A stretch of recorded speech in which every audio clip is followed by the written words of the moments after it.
महाभारत की महाकथा का सबसे रहस्यमयी और सबसे अधिक पीड़ा सहने वाला पात्र है कर्ण। क्या आप जानते हैं कि कर्ण का जन्म किसी साधारण घटना का परिणाम नहीं था।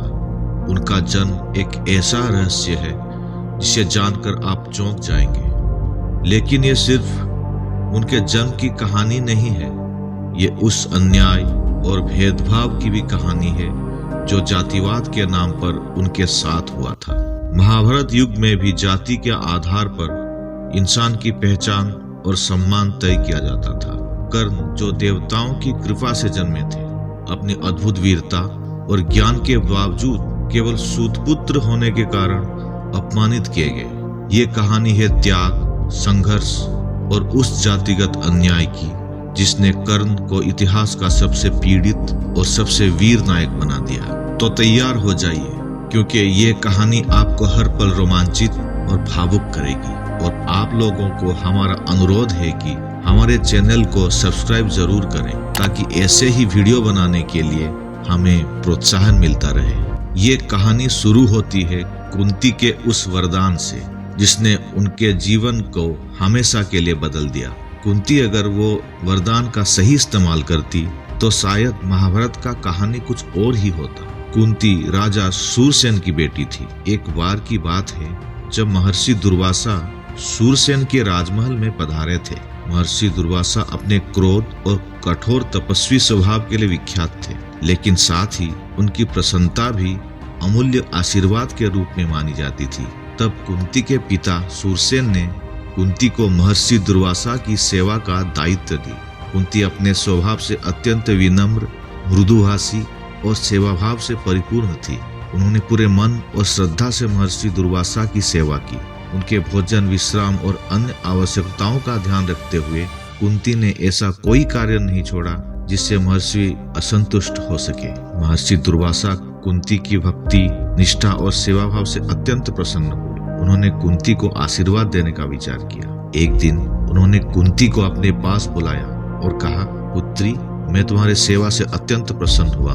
तुमने जिस तरह मेरी देखभाल की है वो किसी साधारण राजकुमारी के लिए संभव नहीं है। इसीलिए मैं तुम्हें एक दुर्लभ वरदान देना चाहता हूँ। उसके बाद महर्षि ने अपनी आंखें बंद कर अपने गहन तप और सिद्धियों का प्रयोग करते हुए कुंती को एक दिव्य मंत्र प्रदान किया। उन्होंने कहा, इस मंत्र में अपार शक्ति है। इसके प्रयोग से तुम जिस भी देवताओं का स्मरण करोगी वो तत्काल तुम्हारे समक्ष प्रकट होंगे और तुम्हारी मनोकामना पूरा करेंगे। कुंती महर्षि दुर्वासा के इस वरदान को सुनकर हतप्रभ थी। वो जानती थी कि यह कोई साधारण वरदान नहीं है, बल्कि ईश्वर से सीधा संपर्क साधने का एक माध्यम है। कुंती ने महर्षि का धन्यवाद करते हुए विनम्रता पूर्वक उनका आशीर्वाद लिया। महर्षि दुर्वासा ने कुंती को मंत्र प्रदान कर उन्हें इसे सोच समझकर और आवश्यकता पड़ने पर ही उपयोग करने का सलाह दी।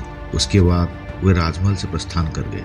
ऋषि दुर्वासा द्वारा दिए गए मंत्र ने कुंती के जीवन में एक अद्भुत शक्ति प्रदान कर दी थी, लेकिन इसके पीछे छिपे रहस्य और उसके प्रयोग से होने वाले परिणामों से वो अनजान थी। मंत्र को लेकर उसके मन में कौतूहल और जिज्ञासा बनी हुई थी। एक दिन इस जिज्ञासा को शांत करने के लिए कुंती ने मंत्र का सत्यता परखने का निश्चय किया। कुंती एक एकांत स्थान पर गई और शांत मन से मंत्र का जाप करने लगी। उन्होंने सूर्यदेव का स्मरण किया, जो तेज और शक्ति के प्रतीक माने जाते हैं। मंत्र की शक्ति ऐसी थी कि वो तुरंत प्रभाव दिखाता। जैसे ही कुंती ने सूर्यदेव का आह्वान किया, समस्त वातावरण प्रकाशमय हो उठा। उसी क्षण सूर्यदेव अपने दिव्य स्वरूप में प्रकट हो गए। सूर्यदेव ने कुंती से कहा, हे देवी, मुझे बताओ कि तुम मुझसे क्या चाहती।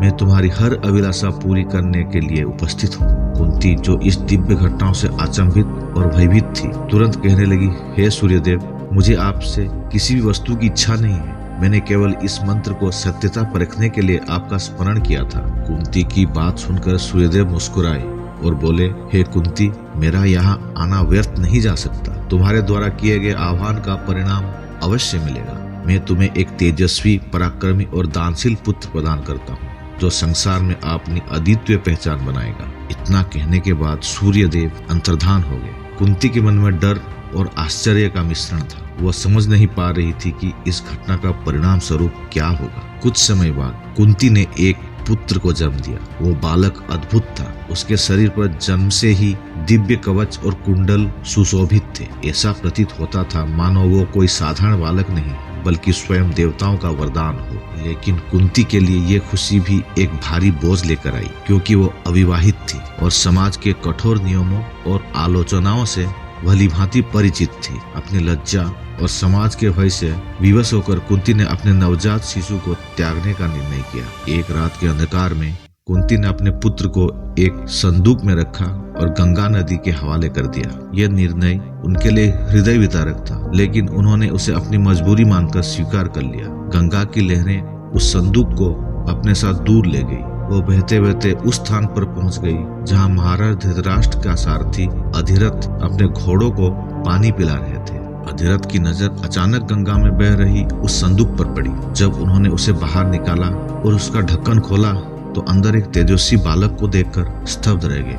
बालक के शरीर पर दिव्य कवच और कुंडल देखकर अधिरथ समझ गए कि ये कोई साधारण बालक नहीं है। अधिरथ और उनकी पत्नी राधा निसंतान थे। उन्होंने इस बालक को ईश्वर का आशीर्वाद मानकर गले से लगा लिया। अधिरथ और राधा ने उस बालक को अपना लिया और उसका नाम कर्ण रखा, क्योंकि उसके कान अत्यंत सुंदर और अद्वितीय थे। उन्होंने उसे अपने पुत्र के समान पालना शुरू कर दिया। कर्ण अधिरथ और राधा के साथ सुत पुत्र के रूप में बड़ा होने लगा, लेकिन वो हमेशा से अपने भीतर एक अद्भुत ऊर्जा और असाधारण व्यक्तित्व का अनुभव करता था। कुमार अवस्था से ही कर्ण का झुकाव अपने पिता अधिरथ के कार्यों की ओर नहीं था। अधिरथ महाराज धृतराष्ट्र का सारथी थे, लेकिन कर्ण की रुचि रथ चलाने में नहीं बल्कि युद्ध कला और धनुर्विद्या में थी। उसकी आंखों में एक अद्भुत चमक और मन में वीर बनने का सपना था। एक दिन कर्ण ने अपने पिता से अपनी इच्छाओं को साझा किया। अधिरथ जो कर्ण के सपनों को समझते थे, उसे लेकर कुरु साम्राज्य के महान आचार्य द्रोणाचार्य के पास ले गए। द्रोणाचार्य उस समय हस्तिनापुर के राजकुमारों,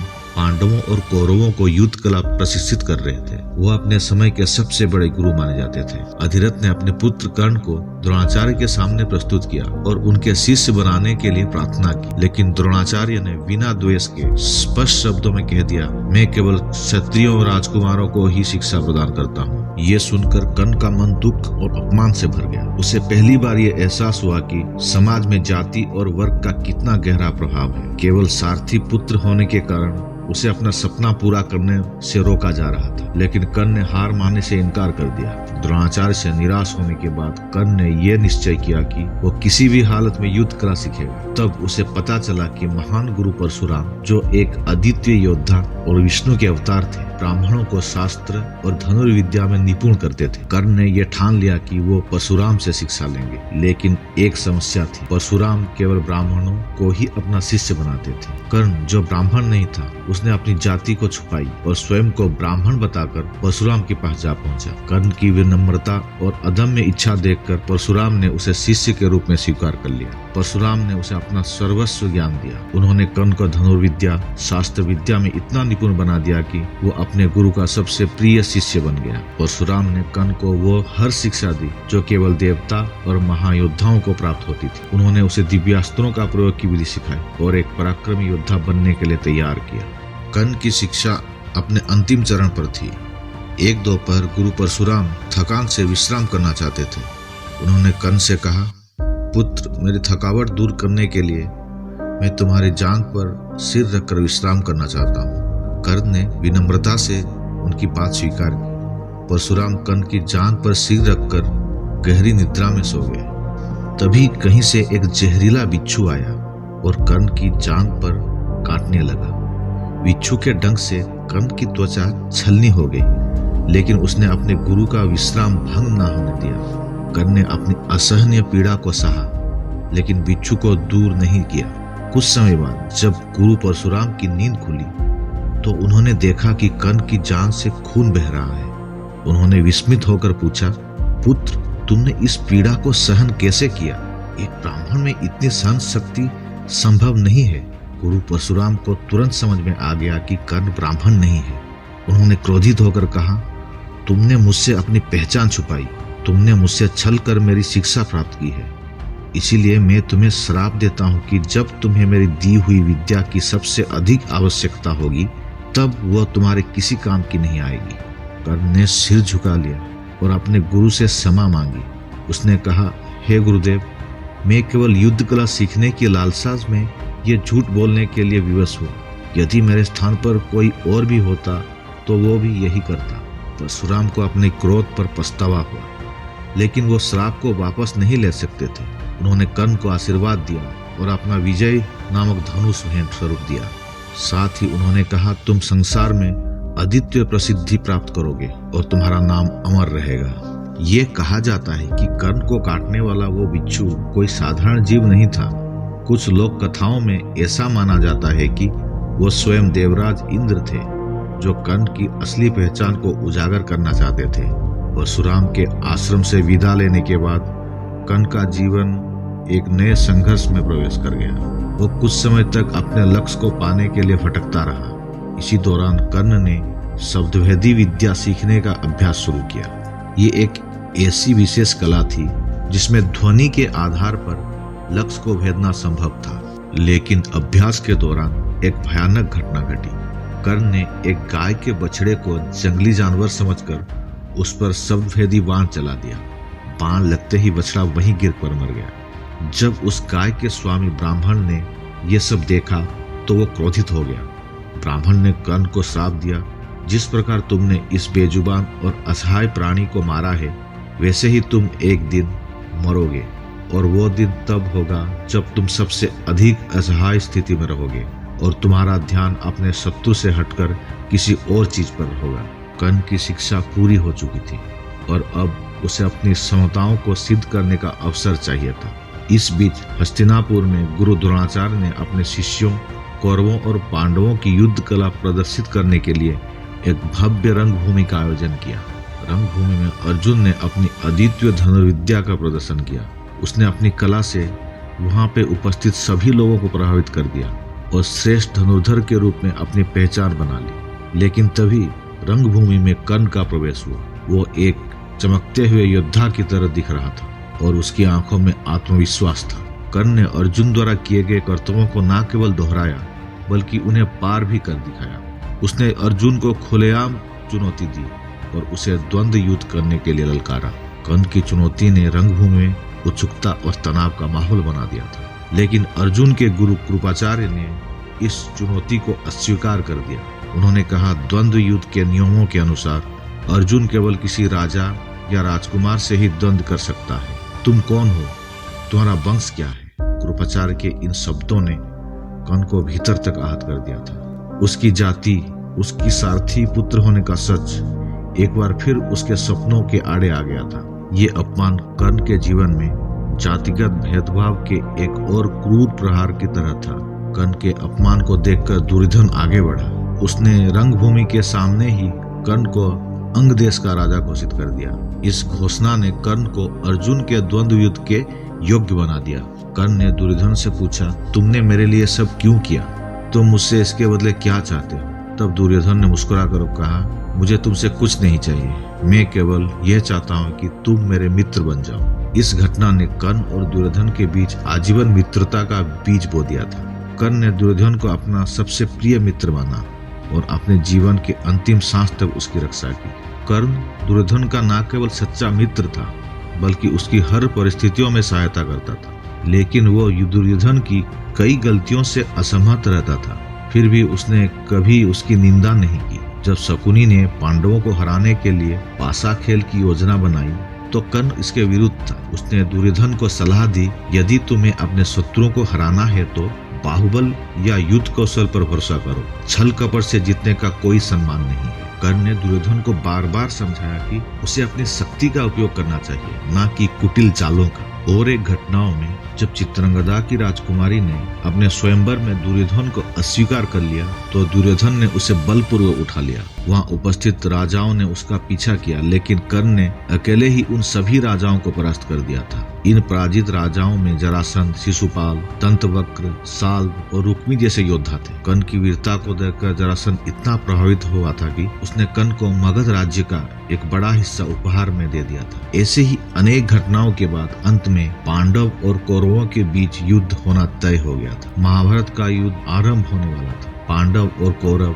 अपनी अपनी सेनाओं को सशक्त करने में लगे हुए थे। अर्जुन, जो पांडवों में सबसे बड़ा योद्धा था, कर्ण से युद्ध करने के लिए हमेशा चिंतित रहता था। कर्ण के पास उसकी जन्म से ही मिली हुई दो अद्भुत शक्तियां थी, कवच और कुंडल। ये कवच और कुंडल कर्ण को अजय बनाते थे, किसी भी अस्त्र शस्त्र से उन्हें भेदना असंभव था। श्री कृष्ण जो पांडवों के मार्गदर्शक और संरक्षक थे, ये भली भांति जानते थे कि कर्ण को हराना तब तक असंभव है जब तक उनके पास ये दिव्य कवच और कुंडल है। कृष्ण ने एक योजना बनाई। इस कार्य के लिए उन्होंने इंद्रदेव को चुना। इंद्र जो अर्जुन के पिता थे, अपने पुत्र की सुरक्षा के लिए कर्ण के कवच कुंडल को छीनने के लिए तैयार हो गए। एक सुबह जब कर्ण अपने दैनिक कर्म कांड कर रहा था और सूर्यदेव को जल अर्पण कर रहा था, तभी इंद्रदेव एक साधु के वेश में वहां प्रकट हुए। वो एक गरीब ब्राह्मण की तरह दिख रहे थे। कर्ण ने उन्हें आदर पूर्वक प्रणाम किया और कहा, महात्मा कृपया बताइए कि मैं आपकी क्या सेवा कर सकता हूँ। आपकी जो भी इच्छा होगी मैं उसे पूरा करने का भरपूर प्रयास करूंगा। साधु के वेश में इंद्रदेव ने बड़ी चतुराई से कहा, दानवीर कर्ण, मैंने सुना है कि तुमसे कोई भी याचक खाली हाथ नहीं लौटता। मैं तुम्हारे कवच और कुंडल मांगने आया हूँ। ये सुनते ही कर्ण थोड़ी देर के लिए चौंके। वो जानते थे कि ये कवच और कुंडल उनके प्राण की रक्षा करते हैं, लेकिन फिर भी उन्होंने बिना किसी झिझक के उत्तर दिया, हे ब्राह्मण, मैं आपको निराश नहीं करूंगा। मेरा जीवन भले ही इन कवच और कुंडलों के पर निर्भर करता हो, लेकिन यदि आपने इन्हें मांगा है तो मैं इन्हें अवश्य दान करूंगा। कर्ण ने अपनी तलवार उठाई और अपने शरीर के कवच और कुंडल को अलग कर दिया। ये कार्य बहुत कष्टदायक था, लेकिन कर्ण की दानशीलता और वचनबद्धता के आगे उसका कष्ट कुछ भी नहीं था। रक्त से भीगे हुए कवच और कुंडल उन्होंने उस साधु को अर्पित कर दिए। जैसे ही कर्ण ने कवच और कुंडल दान किए, साधु ने अपना असली रूप प्रकट कर दिया। वो साधु और कोई नहीं, स्वयं इंद्रदेव थे। कर्ण ने इंद्रदेव को पहचान लिया, लेकिन उसके चेहरे पर कोई क्रोध या पश्चाताप नहीं था। उन्होंने मुस्कुराते हुए कहा, हे देवराज, आपने छल से मुझसे मेरे कवच और कुंडल छीन लिए। मैं जानता हूं कि ये कार्य आपने पुत्र अर्जुन की सुरक्षा के लिए किया है, लेकिन याद रखें, मैं केवल कवच कुंडल के कारण नहीं, बल्कि अपने साहस और पराक्रम के कारण योद्धा हूं। इंद्रदेव कर्ण की दानवीरता पर बहुत प्रभावित हुए। उन्होंने कहा, दानवीर कर्ण, तुमने अपने महानता से मुझे लज्जित कर दिया है। तुम्हारे इस अद्वितीय दान के बदले मैं तुम्हें एक दिव्य शक्ति प्रदान करता हूँ। यह शक्ति है वज्र नामक अमोघ शक्ति। इसे एक बार उपयोग करने पर उसका लक्ष्य कभी असफल नहीं होगा, लेकिन इसे केवल एक ही बार उपयोग किया जा सकता है। कर्ण ने इंद्रदेव का दान स्वीकार कर लिया, लेकिन वो जानते थे कि कवच और कुंडल के बिना उनका जीवन अब खतरे में है। महाभारत के युद्ध में कर्ण ने अपनी वज्र शक्ति का उपयोग दुष्टधुम्न के खिलाफ किया था। कर्ण के कवच और कुंडल का दान उसकी दानवीरता और उसके साहस की अमर गाथा बन गया। ये घटना आज भी ये सिखाती है कि सच्चा योद्धा केवल अपने अस्त्र शस्त्र से नहीं, बल्कि अपने चरित्र और साहस से महान बनता है। कर्ण जो जीवन भर खुद को सुतपुत्र समझते रहे, उनको ये पता नहीं था कि उनकी जन्मदात्री कोई और नहीं, बल्कि पांडवों की माता कुंती है। कुंती को भी ये एहसास था कि वो अपने ही पुत्र को खिलाफ अपने दूसरे पुत्रों को युद्ध में भेजने जा रही है। इस कड़वी सच्चाई को मन में लिए कुंती ने निर्णय लिया कि युद्ध से पहले कर्ण से मिलकर अपनी मां होने का सच बताएगी। तब कुंती ने एक दिन कर्ण से मुलाकात की और अपनी पूरी कहानी बताई। उन्होंने बताया कि सूर्यदेव के वरदान से कर्ण की माता बनी थी, लेकिन सामाजिक लज्जा के कारण उन्होंने कर्ण को त्याग दिया था। और कुंती ने उन्हें यह भी अनुरोध किया कि वो पांडवों की तरफ से युद्ध करे। कुंती कर्ण को कई बार कहती रही, लेकिन कर्ण ने साफ इनकार कर दिया। कर्ण ने कहा कि वो दुर्योधन के साथ विश्वासघात नहीं कर सकता। तब कुंती ने कर्ण से एक वचन लेती है और कर्ण से कहती है कि तुम अपने भाइयों का वध नहीं करोगे। इस पर कर्ण माता कुंती को वचन देता है कि माँ, आपके आशीर्वाद से आज तक कर्ण के यहाँ से खाली हाथ कोई नहीं लौटा है, और फिर आप तो मेरी माँ हैं। इसीलिए मैं वचन देता हूँ कि अर्जुन के अतिरिक्त किसी और पांडवों पर मैं अस्त्र शस्त्र का प्रयोग नहीं करूंगा। इसी वचन की वजह से महाभारत युद्ध में युधिष्ठिर, भीम बहुत बार कर्ण से पराजित हुए हैं, परंतु कर्ण ने उनका वध नहीं किया। आखिरकार महाभारत युद्ध में वो दिन आ ही गया। महाभारत के युद्ध का 17वां दिन इतिहास का एक ऐसा दिन था जब दो महारथी कर्ण और अर्जुन आमने सामने आए। यह युद्ध केवल दो योद्धाओं का नहीं, बल्कि धर्म, निष्ठा और प्रतिशोध की पराकाष्ठा का प्रतीक था। यह युद्ध का हर पल अद्वितीय था। कर्ण के सारथी शल्य थे, जो दुर्योधन के आग्रह पर इस भूमिका में आए थे। शल्य में वो सारे गुण थे जो एक सक्षम सारथी में होने चाहिए। दूसरी ओर अर्जुन के रथ पर भगवान श्री कृष्ण और हनुमान विराजमान थे। युद्ध आरंभ होते ही दोनों योद्धाओं ने अपने अपने धनुष उठाए और ऐसा प्रतीत हुआ मानो देवता स्वयं उनके पराक्रम को देख रहे हों। अर्जुन के बाण जब कर्ण के रथ पर लगे तो उसका रथ कई गज पीछे खिसक गया, लेकिन जब कर्ण के बाण अर्जुन के रथ पर लगे तो वो केवल कुछ ही दूर खिसका। इससे कृष्ण कर्ण का प्रशंसा करने लगे। तो अर्जुन ने कृष्ण से बोले कि मेरे वार से कर्ण का रथ कई गज पीछे चला गया और कर्ण के वार से हमारा रथ थोड़ा ही पीछे खिसका। फिर भी आप कर्ण की प्रशंसा क्यों कर रहे हैं, जबकि आपको मेरी प्रशंसा करनी चाहिए। तब कृष्ण ने मुस्कुराते हुए बोले, पार्थ, कर्ण के रथ पर केवल वो और शल्य है, लेकिन तुम्हारे रथ पर मैं और हनुमान विराजमान है। फिर भी कर्ण के बाण हमारे रथ को खिसका रहा है, ये उसके पराक्रम का प्रमाण है। दोनों योद्धा अपने दिव्य अस्त्रों का पूर्ण उपयोग कर रहे थे। युद्ध के चरम पर कर्ण ने अर्जुन को पराजित करने के लिए अपने सबसे घातक शस्त्र नागास्त्र का प्रयोग किया। नागास्त्र सीधे अर्जुन की ओर बढ़ा, लेकिन तभी श्री कृष्ण ने चतुराई से अर्जुन के रथ को थोड़ा नीचे झुका दिया, जिससे नागास्त्र अर्जुन के सर के ऊपर से निकलकर उसके मुकुट को छेदता हुआ चला गया। युद्ध के दौरान अचानक कर्ण के रथ का एक पहिया धरती में धंस गया। कर्ण ने अपना धनुष रखा और रथ का पहिया निकालने के लिए नीचे उतर गया। कर्ण ने अर्जुन से युद्ध का नियम पालन करने का निवेदन किया और कहा, जब तक मैं अपना रथ ठीक न कर लेता मुझ पर बाण मत चलाना।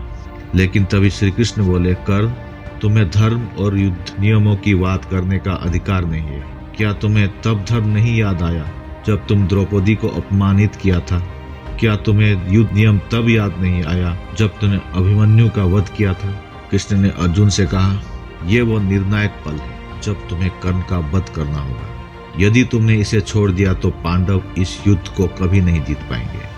अर्जुन ने श्री कृष्ण का निर्देश का पालन किया और दिव्यास्त्र से कर्ण पर वार कर दिया। कर्ण का सिर धड़ से अलग हो गया और उसका निष्प्राण शरीर भूमि पर गिर पड़ा। उस पल कर्ण के शरीर से एक तेजस्वी ज्योति निकली और सूर्यदेव में विलीन हो गई। कर्ण का वध के बाद रणभूमि में गहरी खामोशी छा गई। सूर्य अस्त हो रहा था, मानो अपने सबसे प्रिय पुत्र को विदाई दे रहा हो। अर्जुन ने अपने धनुष को नीचे किया और श्री कृष्ण की ओर देखा, पर उनकी आंखों में संतोष नहीं था, बल्कि एक गहरी पीड़ा झलक रही थी। श्री कृष्ण ने अर्जुन से कहा, पार्थ, कर्ण केवल तुम्हारा शत्रु नहीं था, वो एक ऐसा योद्धा था जिसने जीवन भर अपनी नियति से युद्ध किया। उसने वचन, मित्रता और धर्म के बीच संतुलन बनाने की कोशिश की, लेकिन संसार ने हमेशा उसे अकेला ही समझा। धरती पर पड़े कर्ण के शरीर को देख ऐसा प्रतीत हो रहा था मानो वो स्वयं रणभूमि के न्यायालय में अपना संघर्ष कह रहा हो। उसकी ज्योति ने यह संदेश छोड़ दिया था कि महानता केवल विजेता बनने में नहीं, बल्कि अपने आदर्शों पर अडिग रहने में है। इस प्रकार कर्ण की गाथा समाप्त हुई, लेकिन उसकी वीरता, निष्ठा और बलिदान की कहानी युगों युगों तक अमर रहेगी। तो आपको क्या लगता है, क्या कर्ण एक नायक थे या अपने समय और समाज का सबसे बड़ा शिकार? कमेंट में हमें जरूर बताइए और इस वीडियो को लाइक और हमारे चैनल को सब्सक्राइब करना ना भूलिएगा। तब तक के लिए आप सभी को मेरा नमस्कार। जय श्री कृष्ण।